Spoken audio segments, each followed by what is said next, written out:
Zdrav! Žalfija se u narodnoj medicini koristi kao lijek za upalne procese crijeva, želuca, jetre, bubrega, žuči i mokraćnih puteva. Smatra se jednim od najboljih prirodnih antibiotika i antiseptika. Tokom istorije, djelotvornost žalfije bila je potvrđena i zakonom.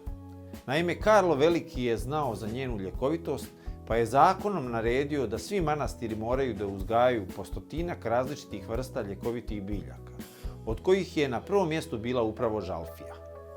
Kod žalfije su ljekoviti list i mlade grančice, a da bi se sačuvali svi korisni sastojci treba ih brati prije cvjetanja.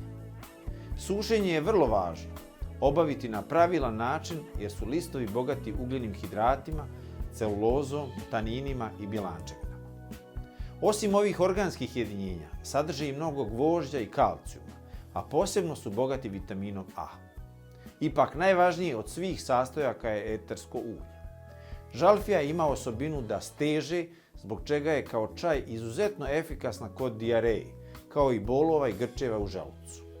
Za pripremanje čaja dovoljno je staviti pola kašike lista na šolju vode. A da bi terapija dala najbolje rezultate, dnevno treba popiti 2 šolje u malim gutljajima.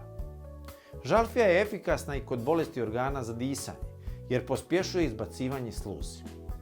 Za pripremu ovog čaja umiješa se cijela čajna kašika lista u šolju ključale vode, kuva 5 minuta, a zatim ostavi još 10 minuta poklopljeno. Djelotvornost žalfije, koje su još prije više vijekova preporučivali travari, dobila je i zvaničnu potvrdu naučnika da poboljšava pamćenje. Zapravo, naučnici iz Newcastle obuhvatili su istraživanjem zdrave osobe od 18 do 37 godina. Jednoj grupi dali su kapsule sa žalfijinim uljem, dok je druga grupa ispitanika dobila placebo, odnosno suncokretovo ulje.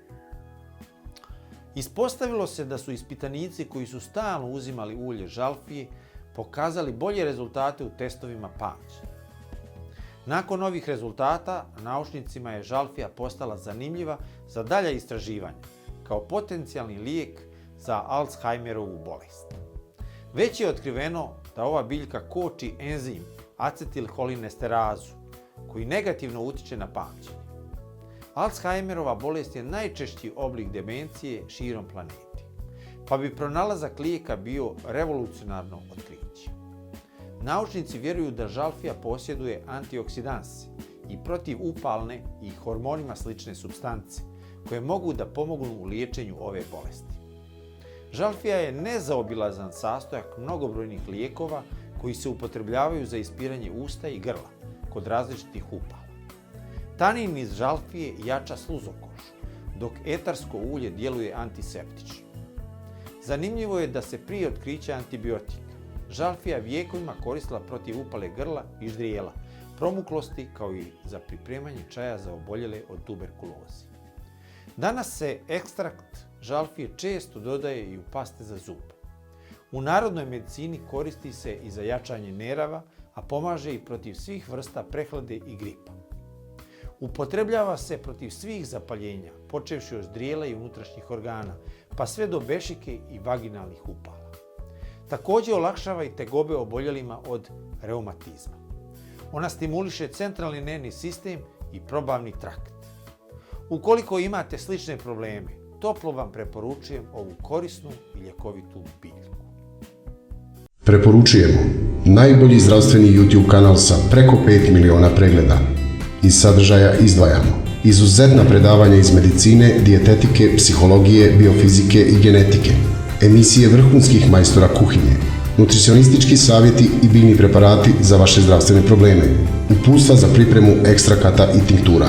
Potražite YouTube kanal Branislav Mihajlović i poboljšajte vaše zdravlje. Dodatne informacije na sajtu www.zdravljeisreca.com.